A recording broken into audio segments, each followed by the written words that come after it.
So today we will be starting with a new topic, that is distributed shared memory. Uh, Distributed shared memory is an important part of distributed systems because it simulates a logical shared memory address space over a set of physically distributed local memory systems. So there are systems, they are physically distributed, that is, they are at different locations, and at that different locations they have their local memories. So it simulates a logical shared memory address space, that is, uh, it simulates like all those systems are interconnected and they can access the memory as we access the memory on memory address space of logically shared memory. We will briefly see distributed shared memory. Why distributed shared memory is important? Because of distributed shared memory, it basically gives or fulfills lot of properties of distributed systems as direct information sharing programming paradigm, that is transparency. As we know, transparency is one of the property of distributed system. Then multi-level memory access, that is locality, wealth of existing programs, portability, large physical memories, and a scalable multiprocessor system. So all these are possible in distributed systems just because of a distributed shared memory. This gives a multiprocessor cache architecture and distributed shared memory architecture. We can see at the lowest level processors are there, all the processors are having local cache memories. Then they are connected by a common bus, and then global memory is there. By arrows we can see that different uh, global memory, different parts of global memory, they are shared by the processors by copying that part in their local caches. So it shows the multiprocessor cache and distributed shared memory architecture. Here distributed shared memory architecture again, in which the concept of virtual memory space is there. Again processors, local memory, communication network, and virtual memory spaces. So these virtual memory spaces, the local memory, they can communicate with this virtual memory space, and in totality it shows the memory architecture or shared memory architecture of distributed systems.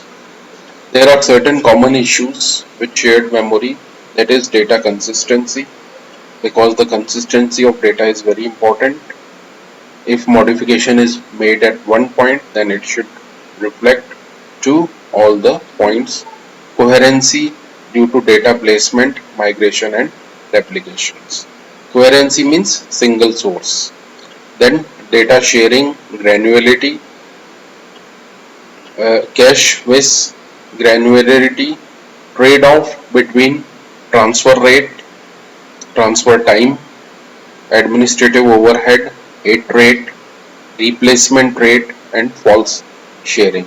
So there is a trade-off uh, between all these things, that is transfer rate, administrative overhead, hit rate, replacement rate, and false sharing. All these are the technical terms, and we are well versed with all these technical terms. What to do on cache miss? Our cache miss is there. Then in that case, locating block or owner or directory, block migration, block bouncing, block replication, push versus pull. If there is a cache miss, If there is no cache hit, then in that case we have to do these operations. Then there are certain memory consistency models. What these models says, these models apply consistency constraints to all memory accesses. Then accesses may require multiple messages and take significant time. So there are certain memory consistency models. Atomic consistency. All processors see same global order. They respects real time and respects the real time order. You can see from this diagram there is global time, then process P1, process P2, and then the axis A1, A2 and A3. So they see the same global order and respect real time order. We can very clearly see from this diagram. Sequential consistency. All processors see global order and order respects all internal orders.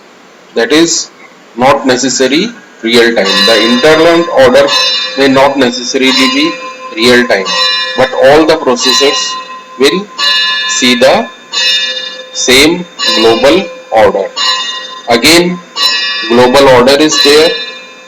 P1, P2 and P3 processes are there, and the order which is shown above, that is write X, write Y, read X, read X. So it is reflected in this diagram and it shows the sequential consistency. That is global total order not necessary respecting access to access intervals. Synchronization access consistency model, that is the accesses to synchronization variable distinguished from access to ordinary shared variable. Weak consistency, that is access to synchronization variable are sequentially consistent. No access to a synchronization variable is issued by processor before all previous read and write data access has been performed. That is, synchronization waits until all ongoing accesses are complete. No read-write data access is issued by processor before a previous access to a synchronization variable has been performed. That is, all new access must wait until synchronization is performed. In effect, system settles at synchronization. Then release consistency. The synchronization process in the weak consistency model can be refined as pair of acquire and release accesses. Shared variables in the critical section are made consistent when the release operation is performed. That is S block, that is S locks, acquire locks access to shared variable. It protects and release is not complete until all access to them are also completed. Entry consistency, acquire and release are applied to general variables. Each variable has an implicit synchronization variable that may be acquired to prevent concurrent access to it. So these are the synchronization access consistency models. Now it gives a taxonomy. This particular slide gives a taxonomy, that is atomic consistency, real-time order weakening, sequential consistency, then it is again processor relative weakening or access type weakening. Casual consistency, processor consistency, slow memory.